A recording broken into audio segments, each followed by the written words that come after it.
Hello friends, आज हम बात करने वाले हैं बॉयलर के एक नए टॉपिक के बारे में जिसका नाम है हाउ सल्फर इज़ डेंजरस। तो बहुत इम्पोर्टेंट टॉपिक है, तो ध्यान से आप सुनिएगा।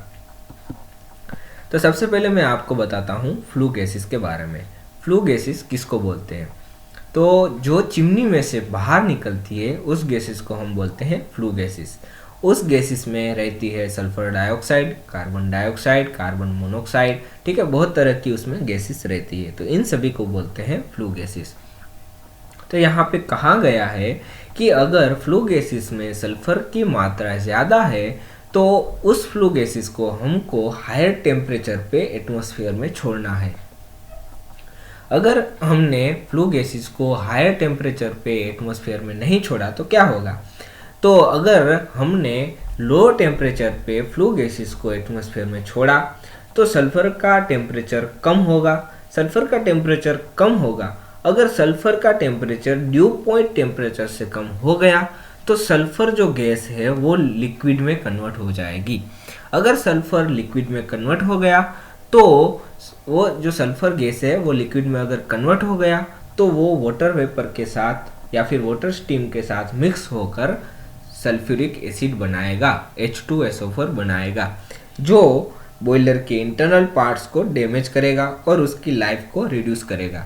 तो ये चीज़ें ना हो, इसकी वजह से हमको सल्फर को या फिर फ्लू गैसेस को हायर टेम्परेचर पे एटमॉस्फेयर में छोड़ना पड़ेगा। अगर फ्लू गैसेस में सल्फर की मात्रा ज़्यादा है तो ड्यू पॉइंट टेम्परेचर हमारा ऊपर जाएगा।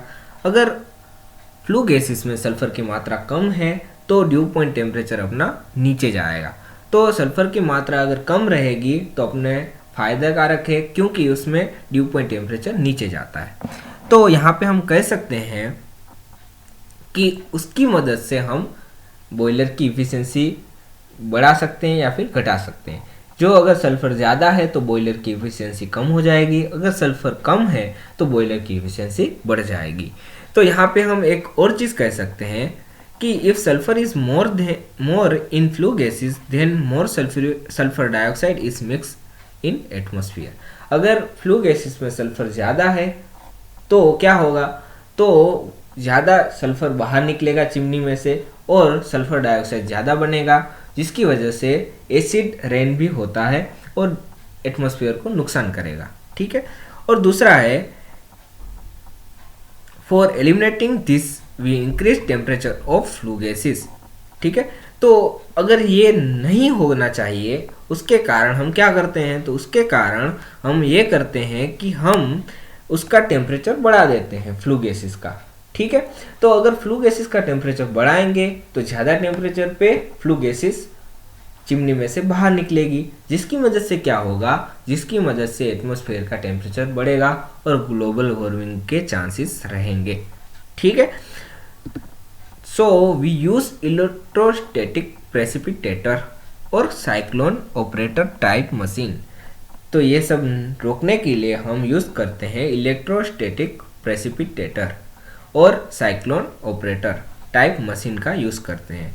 If this types of machines are not use then we use desulphurisation machine, ठीक है। तो सल्फर की मात्रा कम करने के लिए यहाँ पे 2-3 तरह के मशीन दिए हैं।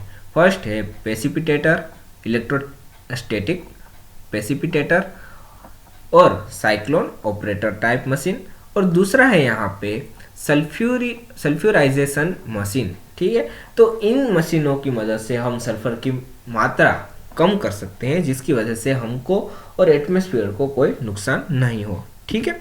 So thank you for watching.